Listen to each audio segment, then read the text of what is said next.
আমরা আলোচনা করছিলাম ক্লাস 12 থার্ড সেমিস্টারের পর্ষদ নমুনা প্রশ্নপত্র এবং সেট 2 এর আমরা প্রথম 20টি প্রশ্ন আলোচনা করেছিলাম। আজকে আমরা 21 নম্বর প্রশ্ন থেকে আলোচনা শুরু করব। তো 21 অর্থাৎ 21 নম্বর প্রশ্ন যেটা রয়েছে সেটা হচ্ছে, যারা স্বেচ্ছায় তাদের দেশ পরিত্যাগ করে অর্থাৎ দেশ থেকে চলে যায় তাদের অভিহিত করা হয় কী নামে? অর্থাৎ যারা এক জায়গা থেকে অন্য জায়গায় চলে যায়, স্বেচ্ছায় চলে যায়, তাদের কী নামে অভিহিত করা হয়? তাদের অভিহিত করা হয় অভিবাসী হিসেবে। ইংলিশে অভিবাসীকে মাইগ্রেশন বলা হয়। এখানে আরেকটি বিষয় মনে রাখার হচ্ছে, যারা অত্যাচারিত হয়ে এক দেশ থেকে অন্য দেশে চলে যায় অর্থাৎ দেশ পরিত্যাগ করে বা বাধ্য হয় দেশ পরিত্যাগ করতে, তাদের বলা হয় উদ্বাস্তু। এই দুটো মনে রাখবে। অভিবাসী যারা স্বেচ্ছায় দেশ ত্যাগ করে তাদের বলা হয় অভিবাসী, যারা বাধ্য হয়ে দেশ পরিত্যাগ করে তাদের বলা হয় উদ্বাস্তু। পরবর্তী প্রশ্ন বলছে, নিরাপত্তা আত্মবিশ্বাস গঠন একটি প্রক্রিয়া যা নিশ্চিত করে যে দুটি প্রতিদ্বন্দ্বী রাষ্ট্র কোনো ভুল বোঝাবুঝির ভিত্তিতে যুদ্ধে জড়াবে না। মানে বলছে কোন নিরাপত্তায় দুটি রাষ্ট্রের মধ্যে ভুল বোঝাবুঝি জড়াবে ভিত্তিতে ভুল বোঝাবুঝির ভিত্তিতে যুদ্ধে জড়াবে না দুটি রাষ্ট্র, এটি কোন নিরাপত্তা ব্যবস্থায় রয়েছে? এটা হচ্ছে ঐতিহ্যগত নিরাপত্তা অর্থাৎ ট্র্যাডিশনাল সিকিউরিটির মধ্যে পড়ে। পরবর্তী প্রশ্ন, অপ্রথাগত অর্থাৎ নন ট্র্যাডিশনাল সিকিউরিটি, অপ্রথাগত নিরাপত্তায় বল প্রয়োগ অনুমোদিত প্রযুক্ত হয় কার দ্বারা? মানে কে বল প্রয়োগ করে? এখানে উত্তর হবে শত্রু রাষ্ট্র।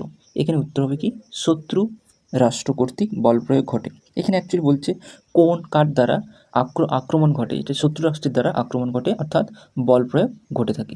এর পরের প্রশ্ন রয়েছে যে ড্যাশ দেশীয় রাজ্যগুলির ভারতীয় ইউনিয়নে অন্তর্ভুক্তিতে গুরুত্বপূর্ণ ভূমিকা পালন করেছিলেন। অর্থাৎ দেশীয় রাজ্যগুলিকে ভারতের সঙ্গে যুক্ত করার ক্ষেত্রে কে গুরুত্বপূর্ণ ভূমিকা পালন করেছিল? এটার উত্তর হবে সর্দার বল্লভভাই প্যাটেল। সর্দার বল্লভভাই প্যাটেল ছিল ভারতের প্রথম স্বরাষ্ট্রমন্ত্রী বা উপপ্রধানমন্ত্রী। তিনি প্রথম উপপ্রধানমন্ত্রীও ছিলেন এবং তিনি ভারতবর্ষের প্রথম স্বরাষ্ট্রমন্ত্রীও ছিলেন। এর পরের প্রশ্ন রয়েছে যে দেশীয় রাজ্য হায়দ্রাবাদের ভারতের ভুক্তি ঘটেছিল, অর্থাৎ দেশীয় রাজ্য ভারতের সঙ্গে যে যুক্ত হয়েছিল সেটা কবে যুক্ত হয়েছিল? দেশীয় রাজ্য হায়দ্রাবাদ ছিল দেশীয় রাজ্যগুলির মধ্যে বৃহত্তম রাজ্য এবং এটি ভারতের সঙ্গে যুক্ত হয়েছিল 1948 খ্রিস্টাব্দে সেপ্টেম্বর মাসে। এর পরের প্রশ্ন রয়েছে, ভাষার ভিত্তিতে রাজ্য পুনর্গঠন আইন পাস হয় কত সালে? ভাষার ভিত্তিতে রাজ্য পুনর্গঠন আইন পাস হয় কত সালে? এটার উত্তর হবে 1956 সালে ভাষার ভিত্তিতে রাজ্য পুনর্গঠন আইন পাস হয়েছিল। এখানে আরেকটি মনে রাখার বিষয় হচ্ছে, রাজ্য পুনর্গঠন কমিশন গঠন হয়েছিল 1953 সালে এবং এই রাজ্য পুনর্গঠন কমিশন যেটা গঠন হয়েছিল 1953 সালে, এই কমিশনের সভাপতি ছিলেন ফজল আলী। ফলে ফজল আলী কমিশনও বলা হয়। দুটো জিনিস মনে রাখতে হবে এখানে, যে রাজ্য পুনর্গঠন কমিশন 1953 সাল, ফজল আলীর নেতৃত্বে এই কমিশন গঠিত হয়েছিল এবং ভাষার ভিত্তিতে পুনর্গঠন আইন পাস হয় 1956 সাল। এর পরের প্রশ্ন, 1972 সালে মেঘালয় বিচ্ছিন্ন হয় কোন রাজ্য থেকে? 1972 সালে মনে রাখবে মণিপুর রাজ্যটি পূর্ণ রাজ্যের মর্যাদা পেয়েছিল।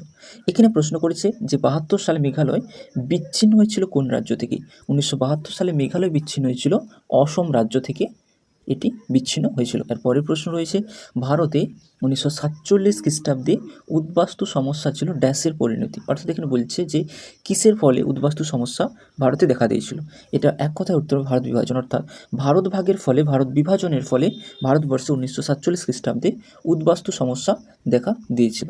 এরপরে রয়েছে, ভারতীয় রাজনৈতিক ব্যবস্থায় রয়েছে কি? একটি দল, দুটি দল, বহুদল, চাপ সৃষ্টিকারী গোষ্ঠীসমূহ। এখানে বলছে রাজনৈতিক ব্যবস্থায় অর্থাৎ পলিটিক্যাল যে সিস্টেম রয়েছে, এটা কোন ধরনের পলিটিক্যাল সিস্টেম রয়েছে? ভারতে পলিটিক্যাল সিস্টেম রয়েছে বহুদলীয়, অর্থাৎ ভারতে বহু দল বিরাজ করে, অর্থাৎ অনেক দল রয়েছে যারা গণতান্ত্রিক প্রক্রিয়ায় নির্বাচনে অংশগ্রহণ করে। পরবর্তী প্রশ্ন, ভারতে দল ব্যবস্থা সাংবিধানিক স্বীকৃতি লাভ করে কত খ্রিস্টাব্দে? ভারতবর্ষে দল ব্যবস্থা কিন্তু স্বাধীনতার পরবর্তী সময় থেকেই ছিল, কিন্তু সাংবিধানিক স্বীকৃতি লাভ করছিল না, অর্থাৎ সংবিধানে এটা কোথাও লেখা ছিল না। কিন্তু 1985 সালে একটি সংশোধনী পাস হয়, সংশোধনী আইন পাস হয়, যেটা হচ্ছে অ্যান্টি ডিফেকশন ল বা দলত্যাগ বিরোধী আইন। এই সংশোধনীর মাধ্যমে ভারতের দল ব্যবস্থা সাংবিধানিক স্বীকৃতি লাভ করেছিল এবং এটি মনে রাখতে হবে, দলত্যাগ বিরোধী আইন বা অ্যান্টি ডিফেকশন ল এটি 52nd অ্যামেন্ডমেন্ট অ্যাক্ট ছিল, 52nd অ্যামেন্ডমেন্ট অ্যাক্ট। এর পরের প্রশ্ন, ড্যাশ জাতীয় এবং আঞ্চলিক উভয় দলের স্বীকৃতি প্রদানের ক্ষেত্রে মানদণ্ড নির্ধারণ করে। এখানে এক কথায় বলছে যে কে জাতীয় দল এবং আঞ্চলিক দল নির্ধারণের ক্ষেত্রে প্রধান ভূমিকা পালন করে। এখানে উত্তর হবে নির্বাচন কমিশন। নির্বাচন কমিশন জাতীয় দল এবং আঞ্চলিক দলের স্বীকৃতি প্রদানের ক্ষেত্রে মানদণ্ড নির্বাচন করে। এখানে আরও জিনিস মনে রাখতে হবে যে জাতীয় দল বা আঞ্চলিক দল বা যে কোনো রাজনৈতিক দলকে নির্বাচনী প্রতীক প্রদান করেও কিন্তু নির্বাচন কমিশন। এর পরের প্রশ্ন রয়েছে, ড্যাশ হলো একটি জাতীয় দল। এখানে যে অপশানগুলো রয়েছে AIADMK, তারপরে রয়েছে শিবসেনা, তারপরে রয়েছে DMK, তারপরে রয়েছে কংগ্রেস। অর্থাৎ এখানে উত্তর হবে কংগ্রেস। কংগ্রেসই হলো একমাত্র এখানে জাতীয় দল অপশানগুলোর মধ্যে।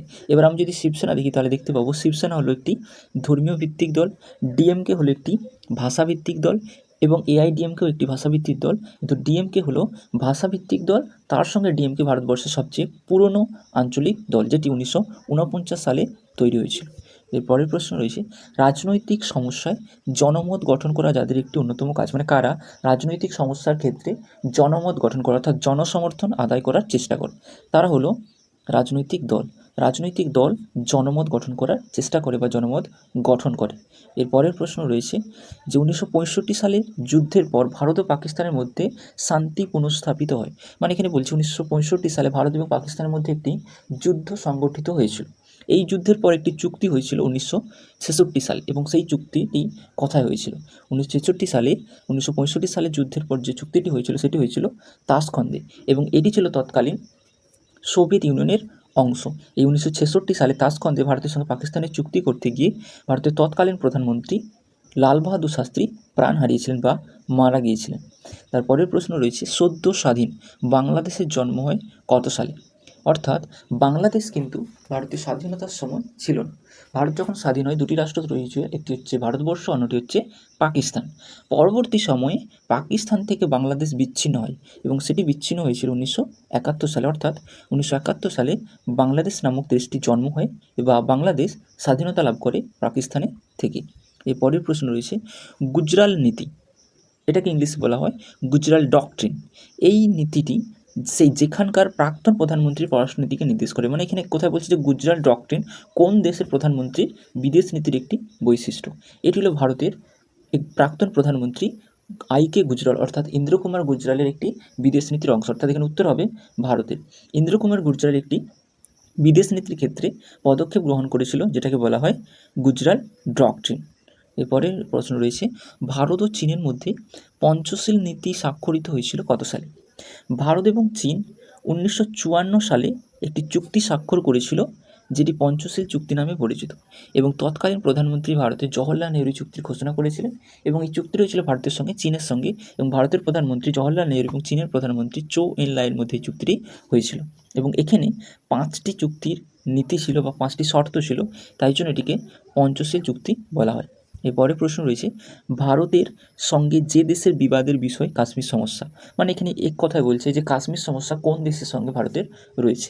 এটির উত্তর হবে পাকিস্তান। অর্থাৎ পাকিস্তানের সঙ্গে ভারতের কাশ্মীর নিয়ে অনেক সমস্যা রয়েছে। এরপরের প্রশ্ন রয়েছে যে পাকিস্তান এবং ভারতের মধ্যে কার্গিল যুদ্ধ হয়েছিল কত সালে? পাকিস্তান এবং ভারতের মধ্যে অনেকবারই যুদ্ধ হয় এবং তার মধ্যে একটি অন্যতম যুদ্ধ হচ্ছে কার্গিল যুদ্ধ এবং এটি অনুষ্ঠিত হয়েছিল বা এটি হয়েছিল 1999 সালে এবং এই যুদ্ধ হয় একদম ভারতের পরমাণু পরীক্ষার পরের বছরই। ভারতের সেকেন্ড পরমাণু পরীক্ষা পোখরান 2 হয়েছিল 1998 খ্রিস্টাব্দে। এর পরের প্রশ্ন রয়েছে, আমেরিকার সঙ্গে ভারতের দ্বিপাক্ষিক সম্পর্ক উন্নত হয়েছিল যখন ভারতের প্রধানমন্ত্রী ছিলেন। অর্থাৎ কোন প্রধানমন্ত্রীর আমলে ভারতের সঙ্গে আমেরিকার সম্পর্ক উন্নত হয়েছিল? এখানে উত্তর হবে রাজীব গান্ধী। রাজীব গান্ধীর সময়ে পাকিস্তানের সঙ্গে ভারতের সম্পর্ক অনেকটাই উন্নত হয়েছিল।